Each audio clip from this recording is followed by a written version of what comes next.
L'impact du minimalisme sur votre bien-être. Le minimalisme fait de se contenter de peu de choses, de limiter ses achats, de mieux consommer, mais pourquoi? Quel avantage a le minimalisme au quotidien?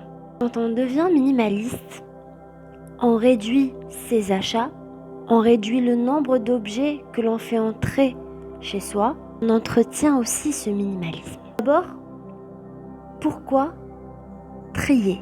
Pourquoi faire sortir des objets de chez soi? Beaucoup de personnes posséder beaucoup, c'est se sentir en sécurité. C'est peut-être même se préparer à un nouveau projet, à être plus productif. Et pourtant, c'est l'inverse qui va se passer. Plus on a d'objets, plus on passe de temps à entretenir ces objets, à déplacer ces objets, à nettoyer ces objets, à plier ces vêtements qu'on ne porte pas, à les laver quand même. Même si on ne les aime pas, on les garde. On ne sait pas pourquoi. Ça peut être un souvenir, ça peut être le fait que cet achat a été plus ou moins coûteux et que ça nous dérange de s'en débarrasser. Car ça nous rappelle ce mauvais choix d'achat, cette erreur d'achat. Voulez-vous passer tout ce temps à entretenir ces vêtements-là? À les plier, à les laver, à les étendre, à les ranger. Tous ces bibelots à les dépoussiérer, à les ranger, à les regarder. Oui, le simple fait que notre vue soit encombrée, que notre champ de vision soit encombré par des objets qui nous rappellent inconsciemment des événements parfois douloureux, parfois ce sont des souvenirs, parfois ce souvenir n'est pas forcément le meilleur des souvenirs qu'on veut garder, et parfois ça reste tout simplement un objet qui n'est pas si agréable à regarder, il est seulement décoratif et qui nous prend du temps. Oui, ça nous prend du temps de regarder des objets sur une surface qui n'ont pas une autre fonction que d'encombrer cette surface. La véritable décoration, la décoration de goût, la décoration minimaliste, consiste à avoir peu d'objets. Peu d'objets de décoration, mais des objets qui vous rappellent quelque chose de positif, des objets qui sont qualitatifs plus que quantitatifs. Un seul bibelot de qualité vaut mieux que 10 bibelots qui n'ont aucune valeur au final. Ouvrir son armoire et trouver tous ces vêtements qui sont en parfait état, qui vous vont bien, que vous aimez, que vous portez régulièrement et qui ne sont pas nombreux, qui sont faciles à entretenir car vous savez très bien ce que vous avez, ce qui vous manque, qu'est-ce qu'il y a à changer dans votre garde-robe. C'est un sentiment des plus agréables. Avoir des meubles dont vous vous servez et qui ne sont pas des meubles à plusieurs compartiments, des meubles avec des étagères qui sont encombrés d'objets cassés, d'objets abîmés, de souvenirs dont vous ne vous servez jamais, d'objets qui vous stressent finalement, car inconsciemment ça prend de la place dans notre subconscient, ça nous prend de l'espace. C'est comme un téléphone ou une mémoire cachée qui est là, qui n'est pas peut-être visible mais qui prend de la place. On croit qu'on n'y pense pas à ces objets qui sont derrière une porte, mais tant qu'ils sont à vous, vous y pensez.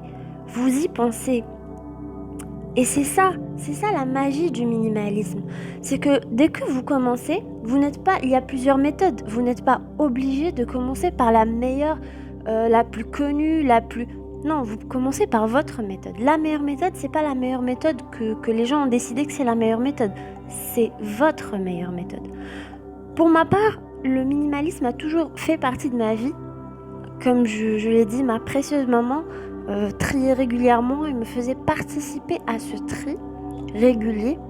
Je vous invite d'ailleurs à faire participer vos enfants, mais sans trier à leur place, c'est-à-dire laissez-les choisir qu'est-ce qu'ils vont garder, qu'est-ce qu'ils ne vont pas garder. Cela va énormément augmenter leur confiance en eux et ça va les pousser à prendre des décisions. Ça vous paraît peut-être Bizarre, mais c'est réel. Lorsqu'on prend des objets et on choisit est-ce qu'on les garde ou on s'en débarrasse, à force, vous allez prendre des décisions plus facilement. Il va vous suffire, la première fois, vous allez prendre un vêtement ou un bibelot, vous allez hésiter, vous allez vous dire mais peut-être ça va me servir un jour, mais ça m'a été offert par telle personne, c'est vrai que je l'aime pas trop, mais ça m'a été quand même offert, ou je l'ai acheté quand même un peu cher et c'est vrai que c'est une erreur d'achat, mais j'arrive quand même pas à le donner ou à m'en séparer car ça m'a coûté de l'argent. Tellement d'excuses, alors que vous n'aimez pas cet objet. Bien sûr, si vous l'aimez, vous le gardez. Si vous aimez un objet, même si c'est une collection, vous la gardez. Si vous avez une collection de livres et que vous aimez toute cette collection, que vous l'utilisez, que vous lisez ces livres, que vous les partagez, que vous les relisez de temps en temps, ben vous les gardez. Si c'est des bijoux, c'est pareil. Si c'est autre chose, peu importe, mais que vous aimez réellement, que vous appréciez, qui vous est utile, vous les gardez. Mais moi, je vous parle des objets dont vous ne vous servez pas, dont vous ne vous servez pas. Des objets que vous n'appréciez pas. Des objets que vous gardez à contre-cœur, mais que vous ne vous avouez même pas à vous-même. Et se débarrasser d'un objet, commencez par un tiroir, un seul tiroir, c'est tout. Vous n'êtes pas obligé de mettre toute votre maison dans votre salon, comme certains l'ont fait, et ça reste une bonne méthode, mais vous n'êtes pas obligé de faire ça. Vous pouvez commencer par un tiroir. Commencez à trier ce tiroir, à voir combien d'objets vous arrivez à jeter. Dites-vous en ouvrant ce tiroir, je vais choisir seulement un objet, ou deux, allez 3. Et vous allez voir qu'il suffit de vous dire ça, et d'ouvrir le tiroir, et de jeter un objet ou deux. Et vous allez être pris par cette envie frénétique de trier. Vous allez prendre un sac ou 2 sacs, un sac à donner, un sac à jeter, et remettre tout le reste dans le tiroir. Et le lendemain, en revenant du boulot, vous vous attaquez à notre tiroir, et vous savez, pour certains, ça peut devenir une addiction. Je ne dis pas que c'est bien d'avoir une addiction de jeter, mais celle de trier et de garder que ce qui est essentiel, eh bien c'est une bonne addiction. C'est un peu comme le sport. Au début, ça reste un peu difficile, mais une fois qu'on s'y met, ça devient un petit peu une drogue. Je ne vous invite pas non plus à vider votre maison, mais plutôt à l'aérer. Lorsque vous vous allégez, lorsque vous donnez tous ces vêtements, ces gros sacs là, car quand on commence le minimalisme, les sacs sont plutôt bien remplis. Lorsque vous donnez tous ces objets, lorsque vous jetez tout ce tas de vêtements abîmés ou délavés, tachés, qui n'est plus à votre taille, que vous n'aimez pas, qui est démodé, vous allez vous sentir léger. Vous allez vous sentir léger. Vous allez avoir plus d'espace et occupé par des éléments de qualité. Ça peut être de la vaisselle, des vêtements, des sacs à main, des accessoires, des chaussures, des bibelots, des meubles, des livres, des bijoux, d'autres objets de bricolage ou tout autre type d'objet, peu importe. L'essentiel est de se débarrasser du superflu. Vous allez voir que finalement, vous n'avez peut-être pas besoin d'un appartement plus grand, que finalement, vous avez une chambre spacieuse et que vous n'avez absolument pas besoin d'un meuble supplémentaire ou d'une armoire plus grande, que finalement, vous avez de l'espace. Que, en plus du fait d'avoir de l'espace, cet espace est occupé par des éléments de qualité. Et ça vous fait plaisir de voir ça. Quand vous ouvrez votre armoire, ça vous fait plaisir de voir ça. Lorsque vous entrez dans votre pièce et vous avez un joli cadre au mur, un joli bibelot de qualité et que toutes les surfaces sont épurées, c'est tout simplement reposant.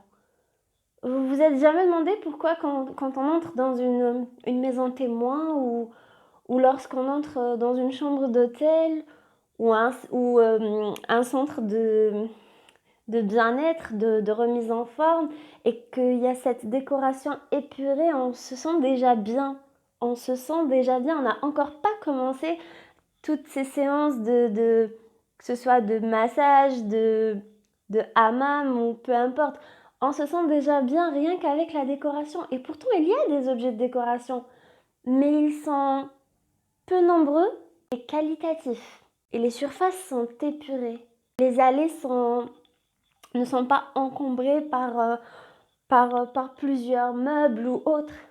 Et vous voyez plus les objets, vous leur donnez plus de valeur, car justement, il y en a peu.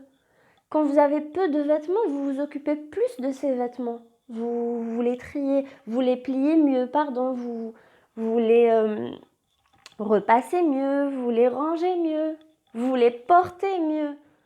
Combien d'entre vous ont une garde-robe et des vêtements qu'ils ne portent pas depuis si longtemps, qu'ils laissent au fond du placard depuis si longtemps et ils ne savent même pas quoi se mettre? À force d'avoir tout ce choix, on finit finalement par ne pas choisir. Avoir tellement de livres et ne lire aucun de ces livres, alors que peut-être s'il y avait peu de livres, et que c'est des livres qui vous intéressent vraiment, des livres qui sont dans des thématiques qui vous intéressent, que peut-être ça peut être des bons livres, mais ce n'est plus la période de votre vie qui correspond le plus à ces livres-là.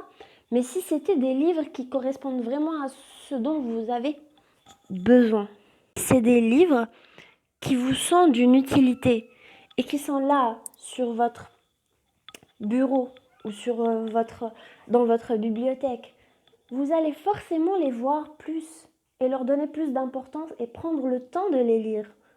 C'est pareil pour les bijoux. Si vous avez peu de bijoux et que c'est des bijoux de qualité, vous allez forcément les porter. L'intérêt donc du minimalisme, c'est de garder seulement l'essentiel, seulement ce qui vous rend finalement épanoui, ce qui économise votre énergie, mais aussi votre temps. C'est un temps qui est précieux.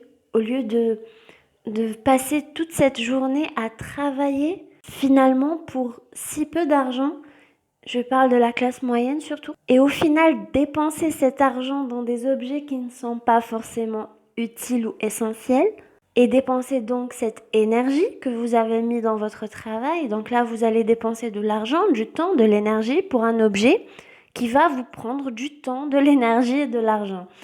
Dans votre vie au quotidien et qui va continuer à faire ça. Cet objet-là va continuer à vous pomper votre énergie. Mais quand on parle d'un objet, mais quand on parle de plusieurs objets à la fois, on ressent vraiment les effets et l'urgence d'agir. Et donc le minimalisme, c'est pas seulement de prendre des sacs, de trier, de garder le meilleur, le plus utile, les vêtements les plus agréables à porter, les livres les plus pertinents par rapport à la période de vie qu'on traverse, et finalement aller racheter après. Je vous parle pas de vide, je vous parle d'épurer. Je vous parle pas de vivre dans un garage vide, je vous parle de vivre dans un espace libéré.